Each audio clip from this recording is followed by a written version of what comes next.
Olá, sejam bem-vindos à nossa aula de fermentação. Nessa aula eu vou te explicar a diferenciação entre dois tipos de fermento biológico e qual você deve usar na sua produção. Também vamos falar sobre a potência de um e de outro e o método que você deve aplicar quando o fermento é seco e quando o fermento é fresco. Então vamos começar a falar disso a partir de agora. Nós temos dois fermentos mais conhecidos no mercado. Independente da marca, um é o fermento seco. Esse fermento ele é muito aconselhável, principalmente para as grandes panificadoras. E por quê? Primeiro, pela durabilidade. Esse fermento ele tem a validade de aproximadamente 2 anos, isso embalado. Então você não precisa se preocupar em relação a perder, a estragar esse fermento. Uma outra questão é que esse fermento ele costuma ter, por ele ser seco, ele costuma ter pelo menos 3 vezes mais de potência do que um fermento fresco. Não confundam, por favor, a questão de potência com a velocidade de crescimento desse fermento.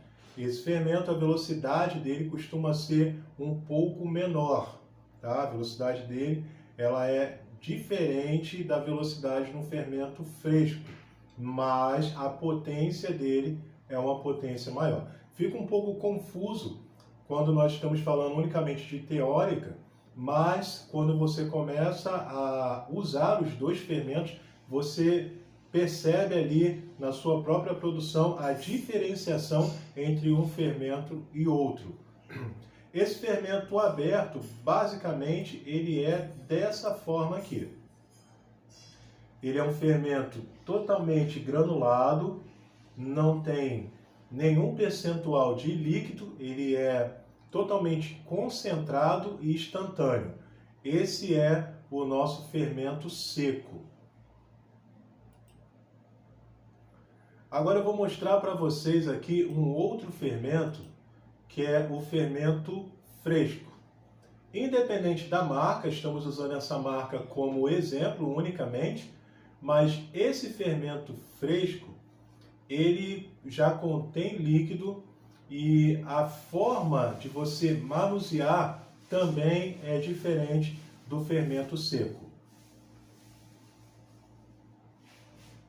Quando você vai manusear esse fermento fresco, você precisa dissolvê-lo na parte líquida da receita. E nesse caso nós usamos o açúcar, embora ele não seja líquido, mas ele acaba agindo, causando uma reação química. E aí você vai perceber que o seu fermento ele vai ficar líquido. E isso nós veremos no próximo módulo. Então, entre o fermento seco e o fermento fresco, você realmente vai decidir qual que você quer trabalhar. Lembrando sempre de que o fermento seco, a durabilidade dele é de pelo menos 2 anos. E ele tem 3 vezes mais de potência que o fermento fresco. Ou seja, se você tem uma receita, que a sua receita pede 20 gramas de fermento seco, se você for usar o fermento fresco, então você vai precisar utilizar pelo menos 60 gramas de fermento fresco.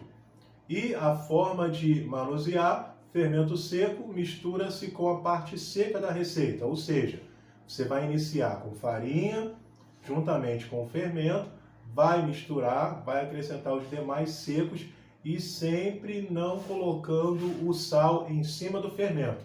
E essa regra, ela vale para os dois fermentos, seja o fermento seco ou fermento fresco. Se você vai utilizar o sal na sua receita, sempre deixe para colocar o sal já quase no finalzinho do seu processo. Esse fermento fresco, ele naturalmente, vou agora só me interter aqui no fermento fresco. Esse fermento fresco aqui, ele acaba estragando um pouco mais rápido. A validade dele, depois de aberto, normalmente é entre 3 e 4 dias no máximo e precisa ser mantido em refrigeração. Agora, como eu sei que o meu fermento ele está estragado e não está bom mais para o consumo? ele fica exatamente dessa forma aqui. Você percebe que a coloração dele já vai se modificar e você percebe até os bolores.